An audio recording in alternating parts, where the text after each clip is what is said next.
Alright, hello everybody. This is demo of Warhammer 40K Space Marine, and we're just heading into a massive battle zone where luckily some Blood Ravens have landed.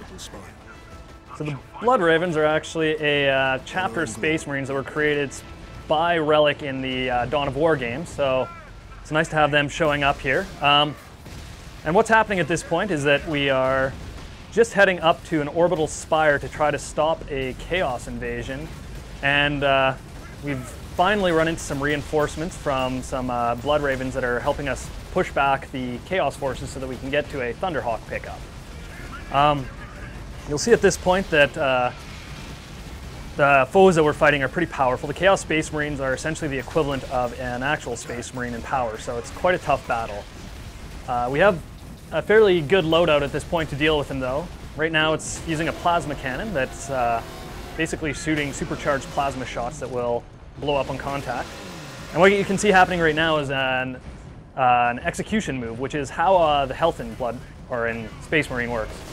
So Space Marine's all about getting you right into the middle of the battle. There's no cover system or anything like that that would hold you back from getting into the middle. It's all about pushing you right into the center of the battlefield so that you can own it.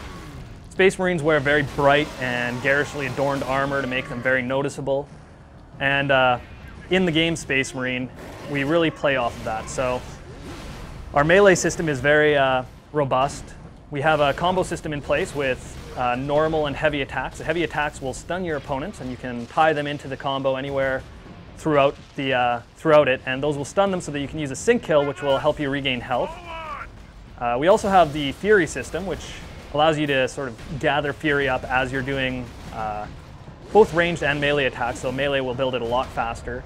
And when you use your Fury, you'll generate a lot more power in your attacks, and you can enter a marksmanship mode where when you start to aim, it'll actually enter a sort of bullet time-like mode where everything slows down and you can take better aim as well as have more powerful shots. Also, the only way that you're regenerating health is either by using Fury or by using your sync kills. There's nothing like regenerating health or health packs that will take you out of the fight. If you want to do good, you always have to be in the middle of the battle rather than holding back. The executions are generally pretty brutal. Space Marines are extremely powerful and they make good use of it. For those who aren't really into the Warhammer 40K universe yet, Space Marines are basically super soldiers from the future. They're genetically and biologically enhanced. They weigh nearly a ton. They're more than 7 feet tall. So they're really the universe's ultimate badass. So it's all about really putting you into the sort of center of that, or making you feel like you are really that kind of badass.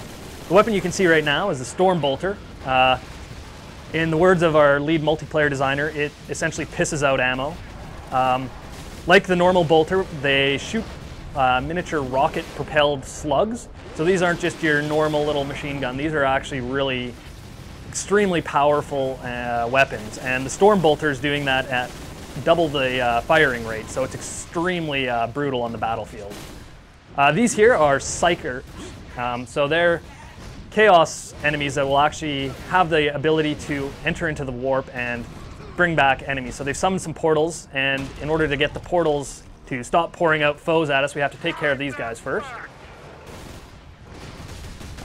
So at this point, a lot of the other footage we've had around has had orcs in it. This is showing off a lot of the good chaos gameplay.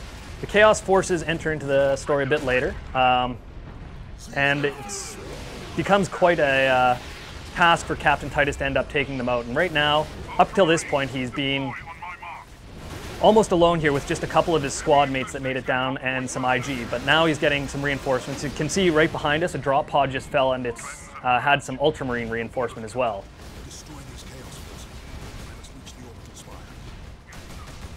The Ultramarines are sort of they're the main chapter of Space Marines that are in Space Marine, and they're sort of the quintessential chapter that all of the other chapters sort of arose from, and they're very powerful, sort of bound by honor and duty to the Emperor. They will do whatever is necessary. The weapon you can see in front of us here is an autocannon, which is essentially a giant cannon, just how it sounds.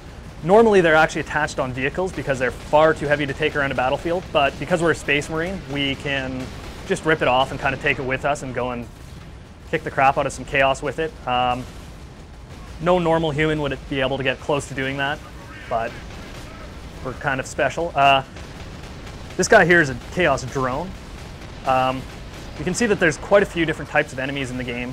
This is just one set of them, so these are the Chaos guys, but there's a lot more with the Orcs as well, so it's got a lot of variety in what you're trying to take care of, and they all sort of have different different strengths and weaknesses. So the Chaos Drones are an interesting thing to have to take care of with the flight, but you can see there's even different types of Space Marines here. This guy here that we're just taking out had a plasma cannon, which is an extremely powerful cannon that shoots plasma shots at the player.